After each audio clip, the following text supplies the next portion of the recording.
Sister asked a question that there was an article that came in Times of India, Hazrat Aisyah, may Allah be pleased with her. Her age was 19 and not 9 when she got married. Can I throw some light on that? If you read the hadith in Bukhari which says that Hazrat Aisyah, may Allah be pleased with her, she was married to the Prophet at the age of 6 and the marriage was consummated at the age of 9.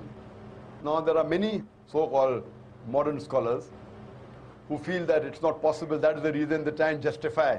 And they say that actually the statement is 19 because in Arabic we add an ashra. So this is ashra, the 10 is missing. We said 10, 9 for 19. So the 10 is missing, therefore it sounds to be 9. Actually it should be 19. This is the assumption. But what we believe, that after the Quran, alhamdulillah, is the saying of the Prophet ﷺ. And we have to check whether the hadith is sahih or not. And we realize that this hadith of Sahih Bukhari, and alhamdulillah, it's authentic hadith. But how can we logically prove today? Now those scholars, inverted commas, who when they cannot prove logically any part of the Quran and the hadith, they try and say there is some mistake in the assumption and the meaning is different, etc. What we have to realize that first we have to check whether the hadith is authentic or not. If it's authentic, if we cannot prove it logically, we have to feel and we have to understand that the science hasn't advanced so much to try and make us understand that hadith of the verse of the Quran. So based on this again, what I believe that the hadith is authentic and even the age of 6 and 9 is authentic. And how to justify that? When I was in the medical college, I passed in 1991, and in the 80s we were taught in the medical college that a lady, she reaches puberty and adulthood, maturity, at the age of approximately, in India it is about 13 to 14, 15, in America it's about 12 to 13, and the age factor of the puberty keeps on changing depending upon the atmosphere, depending upon the surrounding, depending upon the diet, depending upon the climate. Today medical science tells us that closer to the equator, the age of puberty is earlier. This is one point of it.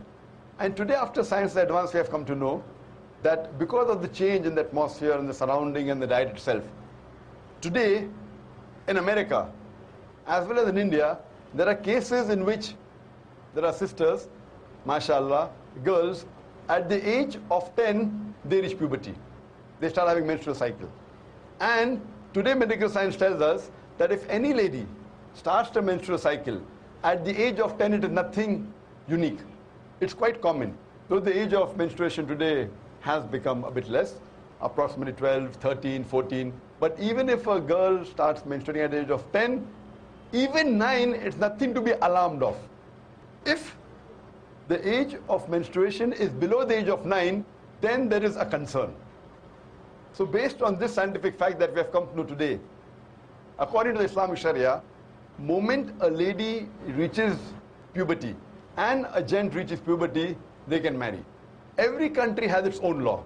For example, the law of India is that when a girl reaches the age of 18, they can marry. The law in USA is at the age of 16. The law in Indonesia is 19. So for example, if a couple get married in America who are of the age of 16, so in America it's legal, but in India it's illegal.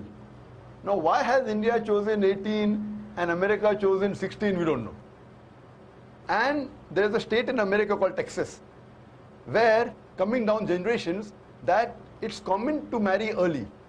So therefore in Texas state alone, even if the girl or the boy, they are of the age of 14, they can marry, it's legal. So there's a separate law for Texas because that's the society. So at the age of 14, if a girl or boy living in Texas marries, it's legal. What's illegal in India is legal in America. What is legal in India is illegal in Indonesia or Malaysia. So what we realize that everyone has his own criteria. As far as the Islamic criteria is concerned, I told you that once a girl or a boy reach the age of puberty, when they get matured, they can marry. So based on this, alhamdulillah, what we realize, Hazrat Aisyah, may Allah be pleased with her, she was unique. And when we read the life history of Hazrat Aisyah, may Allah be pleased with her, she was very intelligent, she was very matured, and alhamdulillah, mashallah, because of that, we know that many ahadith are narrated by the wife of the Prophet ﷺ. There are some people who say, that's fine, she could have waited for another 10 years and then got married. Some of the Orientalists, some of the so-called modern Muslim scholars. If she had waited for another 10 years, we know that after the Prophet married her, the Prophet hardly lived for 10 years. So if she was married after that, she wouldn't be able to narrate the hadith that we know. So because she was intelligent, she was matured enough, alhamdulillah, I feel medically and scientifically and Islamically, a marriage consummated at the age of 9, once a lady is matured, it's perfectly fine, alhamdulillah. Hope that answers the question, sister. Jemaah yang dimuliakan Allah Subhanahu wa taala, seluruh harta kekayaan Khadijah diserahkan kepada suaminya, kepada Nabi sallallahu alaihi wasallam untuk perjuangkan agama ini. 2/3 kekayaan kota Mekah milik Khadijah. Tetapi ketika Khadijah hendak menjelang wafat, tidak ada kafan yang digunakan untuk menutupi Khadijah, jasad Khadijah. Bahkan pakaian yang digunakan Khadijah ketika itu adalah pakaian yang sudah sangat kumuh dengan 83 tambalan, di antaranya dengan kulit kayu. Jemaah yang dimuliakan Allah Subhanahu wa taala, dikisahkan satu hari Nabi sallallahu alaihi wasallam pulang daripada kerja dakwah. Ketika pulang masuk ke dalam rumah, biasa Khadijah menyambut, berdiri di depan pintu. Ketika Khadijah hendak berdiri menyambut, Nabi sallallahu alaihi wasallam kata, "Wahai Khadijah, tetaplah kamu di tempatmu." Ketika itu Khadijah senang menyusukan Fatimah yang ketika itu masih bayi.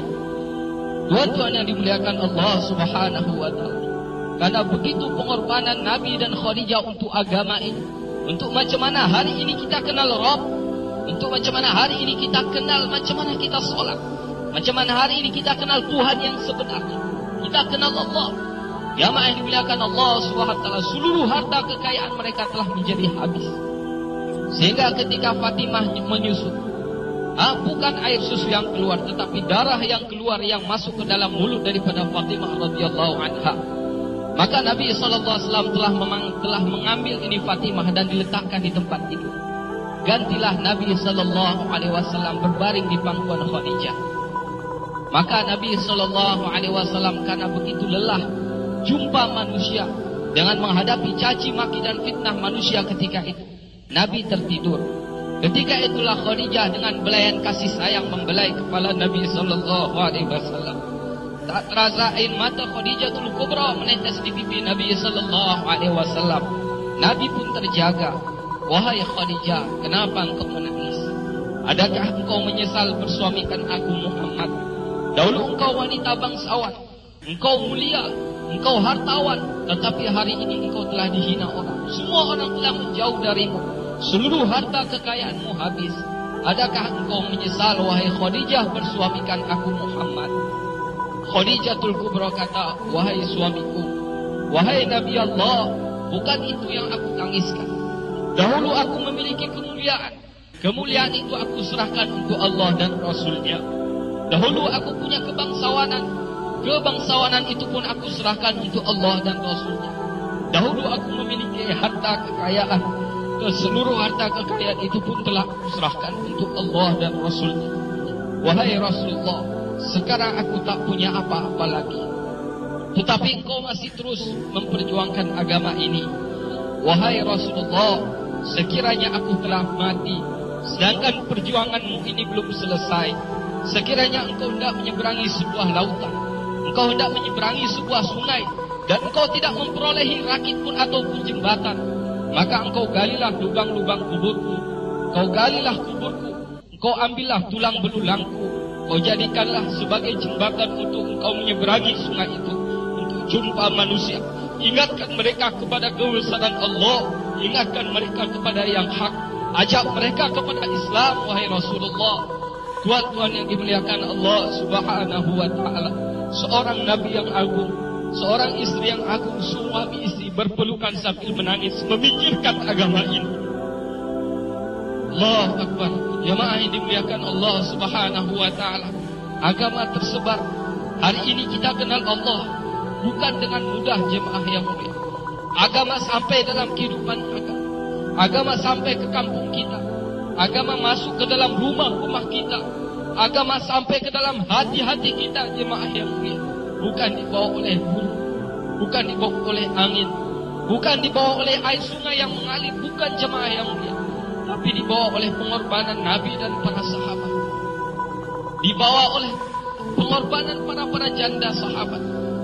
dibawa oleh pengorbanan yatim-yatim para sahabat. Jemaah yang ulama beritahu hari ini kita senang-senang amal agama di atas penderitaan dan jeritan janda-janda dan yatim para sahabat. Hari ini kita kadang-kadang senang amalkan agama di atas penderitaan Khadijatul Kubra radhiyallahu ta'ala. Jemaah yang dimuliakan Allah Subhanahu wa ta'ala, kalaulah hari ini kita tidak hargai pengorbanan mereka, apa yang harus kita jawab di hadapan Allah? Kalaulah kita jumpa Allah, apa yang akan kita jawab di hadapan Nabi kalau kita jumpa dengan Nabi? Apa yang akan kita jawab kalau kita jumpa dengan Abu Bakar yang telah menghabiskan seluruh harta bendanya untuk agama ini? Apalah yang akan kita jawab, wahai ibu-ibu yang mulia, kalau ibu-ibu jumpa dengan sahabiah-sahabiah yang telah mengorbankan suami-suami mereka syahid di jalan Allah? Apa yang akan kita jawab sekiranya kita jumpa dengan anak-anak yatim para sahabat, sedangkan mereka telah mengorbankan ayah-ayah mereka untuk perjuangkan agama ini? Jemaah yang dimuliakan Allah Subhanahu wa ta'ala, agama ini sangat berhajat kepada pengorbanan jemaah yang. Agama tidak akan tersebar dengan tulis-tulisan, agama pun tidak akan tersebar dengan cakap. Agama tidak akan pernah wujud dalam kehidupan kita tanpa kita mengorbankan diri kita. Jemaah sudah menjadi syarat, agama akan wujud melalui pengorbanan. Jemaah yang hidayah akan datang dalam diri kita melalui pengorbanan. Agama akan tersebar, hidayah akan tersebar ke ujung-ujung dunia. Jemaah yang melalui pengorbanan.